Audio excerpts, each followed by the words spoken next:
Okay, now I remember what it is.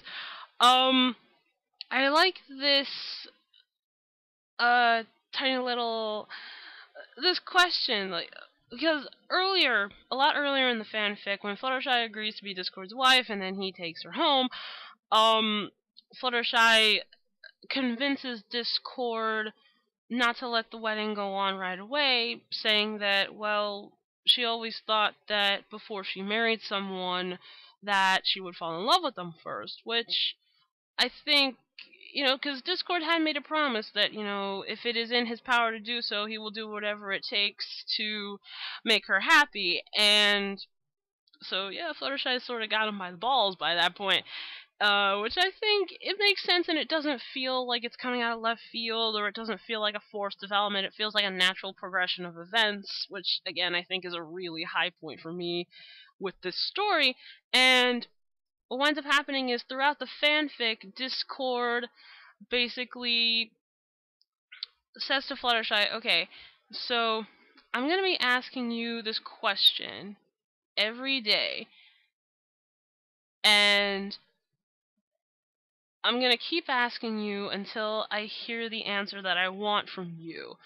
And Fluttershy is like, what's the question? And Discord just says that and Fluttershy says that, like, what's the question and what happens when I give you the answer that you want? And Discord says, like, let's just say that that'll be our wedding day. And the question is, do you love me? And it's funny because that question just seems so completely just straightforward, like, do you love me? And it it's overarching throughout the entire fanfic, and I think it doesn't lose its punch because Discord just keeps on asking it in different forms, which I am looking forward to very much seeing in a visual form. Hey, artist, get on that. Writing "Do you love me" using the stars in the skies with like two check boxes. Yes, I want to see that realized as a drawing because that would be just so awesome.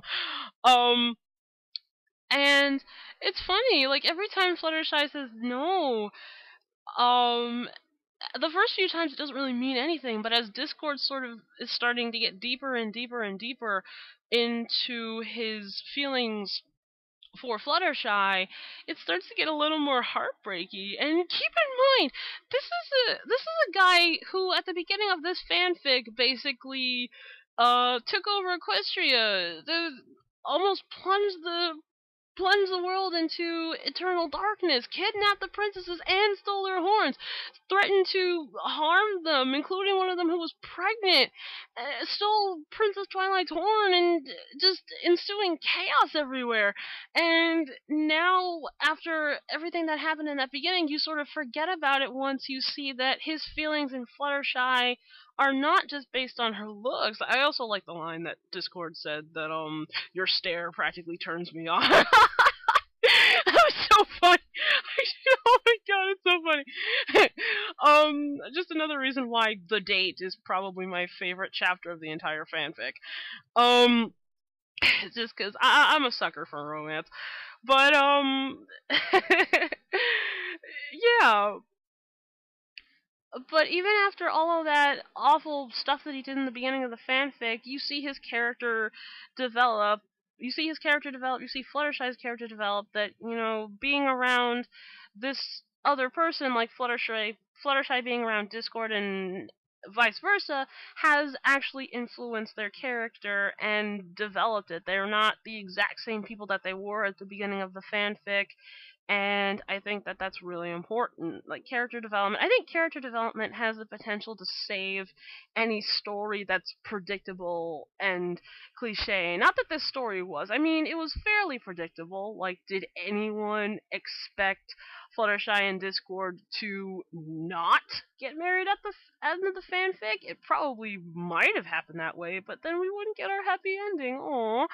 So yeah, I fully expected them to get married at the end of this fanfic, but after the beginning, it's like, okay, nightmares about the guy.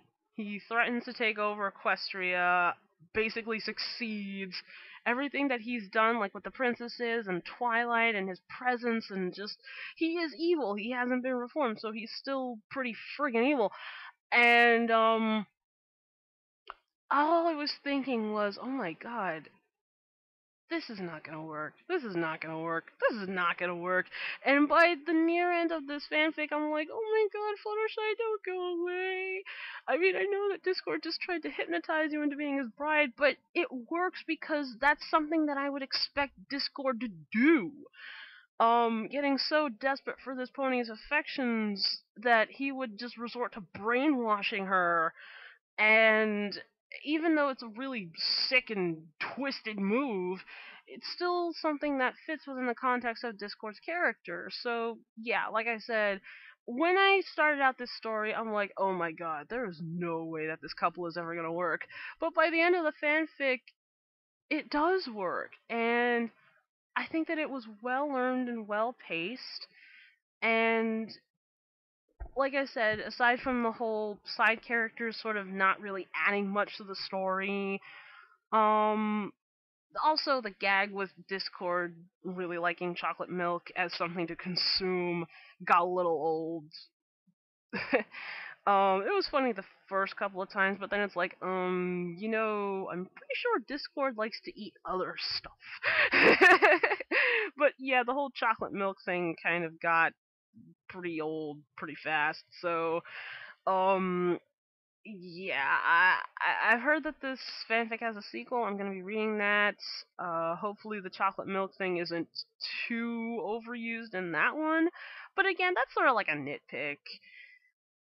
So, what's my overall verdict? My overall verdict is that this again is definitely a fanfic I'm going to be coming back to multiple times. I'm just sort of giving you my first impression on it. This isn't really an in-depth review, just sort of my initial thoughts and perceptions based on my first time reading it all the way through.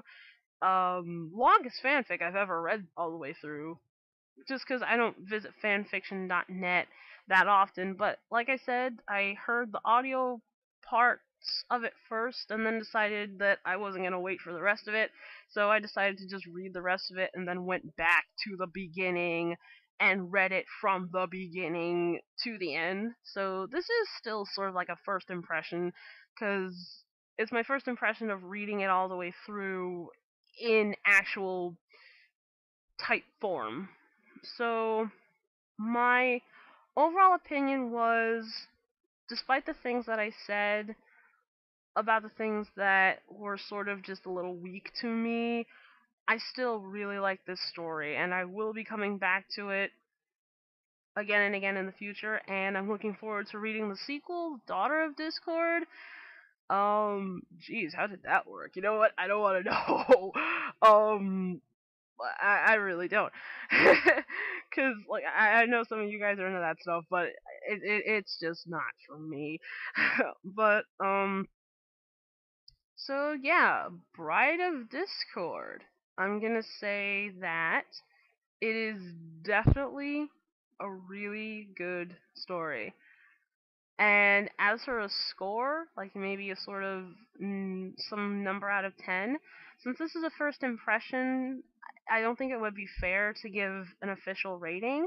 So, how about I actually do my detailed review first, and in my detailed review, where I'm much more articulate than I am here, I will give you my official final score, and we'll just do that. By the way, this whole thing is completely unscripted, so if I start to ramble in parts, just try to ignore that.